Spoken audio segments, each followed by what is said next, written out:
акварель и азиатская смешанные техники.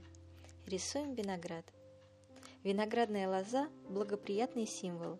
Гроздь винограда – символ изобилия и плодородия и материального достатка. Картины с его изображением часто дарят молодоженам с пожеланием прочных и гибких отношений.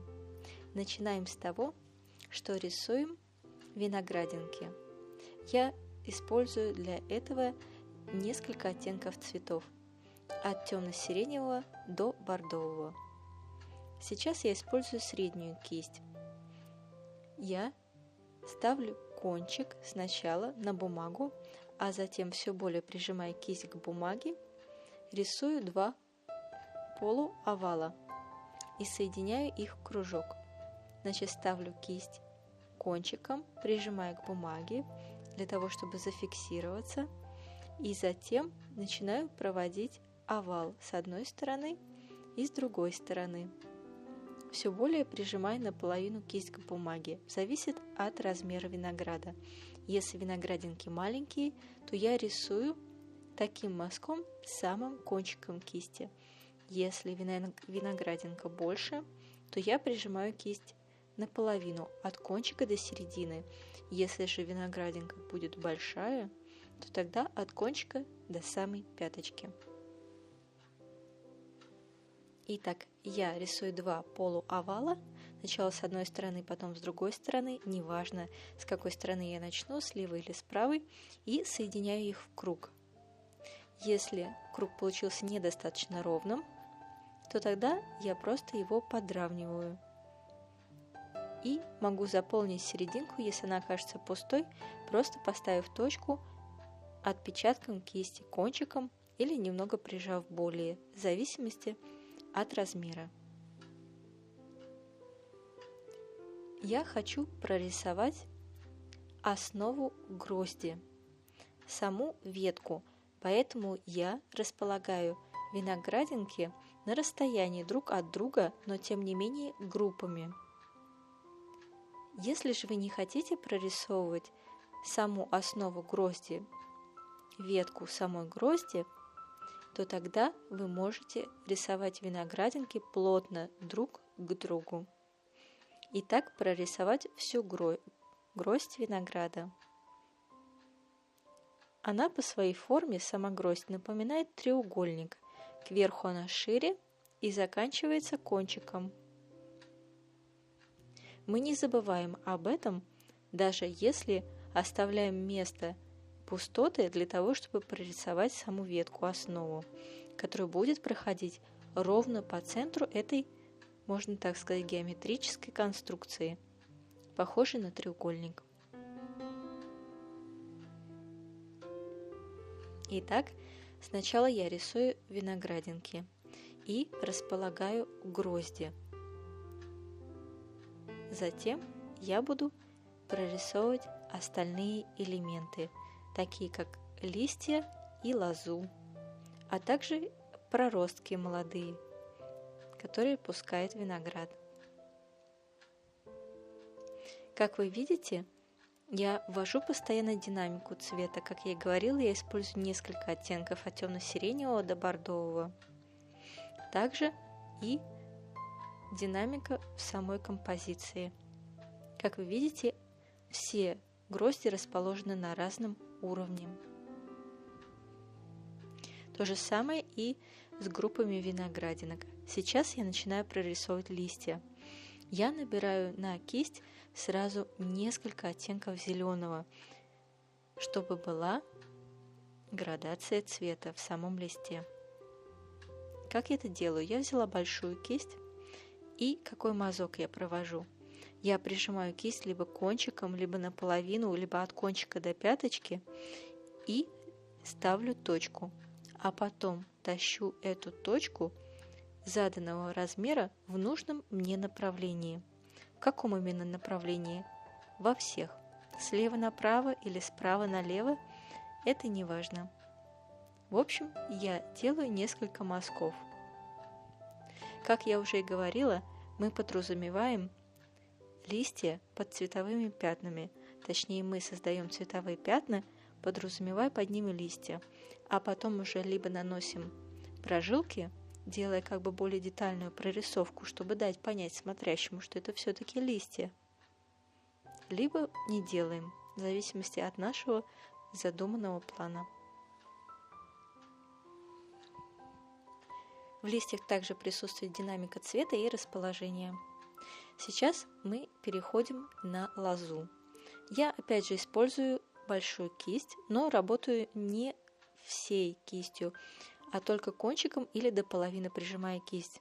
Как? Набрав оттенок коричневого, я ставлю кисть либо наполовину прижимая, либо самым кончиком. Я могу поставить ее боком, а могу держать ее прямо. И провожу линии от точки до точки. От точки до точки. Движение в данном случае происходит в основном от локтя, а пальцами мы очень хорошо фиксируем кисть. В некоторых местах я работаю только кончиком. Сейчас на среднюю кисть, набрав более темный оттенок, я проведу еще несколько маленьких лоз винограда. Тем же самым движением от точки до точки, проводя линии. Сначала ставлю точку либо кончиком, либо прижав кисть наполовину, в зависимости от нужной мне толщины. И зафиксировав себя точкой, я провожу линию от точки до точки. И так рисую лозу. Сейчас, набрав коричневато-зеленоватый оттенок на среднюю кисть, самым ее кончиком я буду прорисовывать проростки винограда. Они очень сильно витиеватые и очень красиво обвивают лозу. Очень гибкие, очень мягкие по своей форме, но в то же время упругие. Просто кончиком кисти я провожу загнутые линии, похожие на спиральки или серпантин. Сначала ставлю точку, зафиксировав себя на бумаге, и затем достаточно быстро, так линии будут более красивые и более уверенные и более похожи на натуральные, я провожу такие вот линии. Делаю их достаточно много. Этот элемент мне очень нравится. И в конце я выведу вот такой вот интересный кончик. Кончики можно делать очень интересные и загнутые. Конечно, кончику эта линия должна быть тоньше. Сейчас мы поставим точки на виноградинках и тем самым введем некую детализацию в наши круглые пятнышки виноградинок. Я смешиваю сиреневый с черным, и самым кончиком средней кисти вы можете взять для этого более малую кисть. На самых маленьких виноградинках я просто ставлю точку, самый отпечаток кончика, а на более крупных виноградинках я уже прорисовываю маленькие кружочки, маленькие точки, но самым кончиком. Здесь тоже должна присутствовать динамика, чтобы глазу смотрящего было интересно. Не ставьте точки всегда в одном и том же месте на всех виноградинках. Располагайте их по-интересному, чтобы иногда они смотрели близко друг на друга на соседних виноградинках или наоборот, отклонялись друг от друга. Здесь можно не менять цвет, а использовать один и тот же оттенок. Но можно и несколько. На более светлых виноградинках вы можете взять более светлый, а на более темных – более темный. И я решила это сделать на всех виноградинках. Но можно опять же не на всех. Теперь то самое, о чем я говорила прежде. Для чего я оставила пустое место между виноградинками? Я хотела прорисовать основу грозди. Тот самый стебелек, если можно так выразиться, основу, на которой держатся виноградинки. Я набрала темно-коричневый, примешав немного сиреневого, и самым тончиком кисти начинаю проводить линии от точки до точки.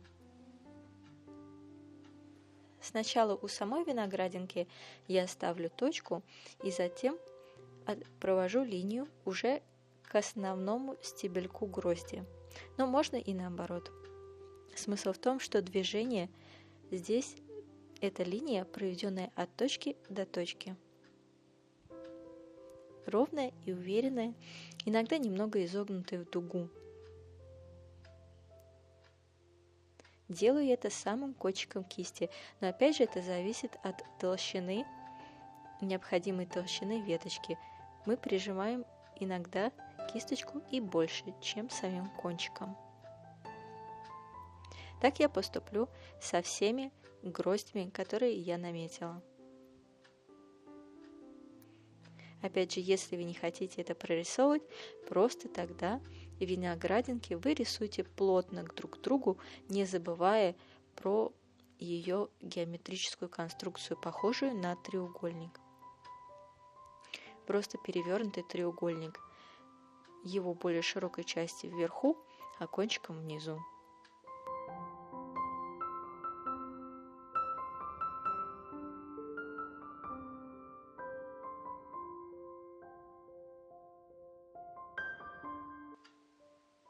Теперь мы займемся листьями.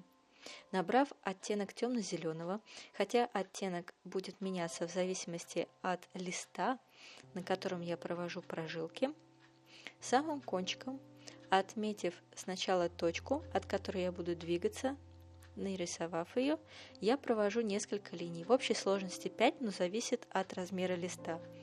И на них намечаю тоже несколько прямых линий, намекая на прожилки. И также я решила все-таки задать контур и самому листу, тем же самым кончиком кисти, не обязательно соблюдая точную форму, а иногда захватывая пустое пространство, я просто очерчиваю лист. Как вы видите, на этом листе я поменяла цвет. Я к темно-зеленому примешала также и коричневый. И придерживаюсь тоже прежде оговоренной схемы. Я задаю точку, от нее провожу несколько прямых прожилок основных и от них намечаю уже остальные прожилки, а затем очерчиваю лист. Здесь я больше добавила коричневого и даже сиреневого. Так я собираюсь проделать со всеми листами винограда. Лист винограда, он имеет более резкие очертания, но поскольку, как я уже говорила, я более склоняюсь к живописи идеи, я просто даю понять, что у винограда есть листы.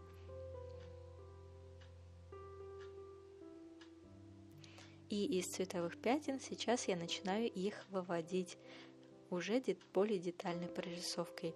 Но, в принципе, можно было этого и не делать. Можно было прорисовать просто прожилки и не очерчивать листы.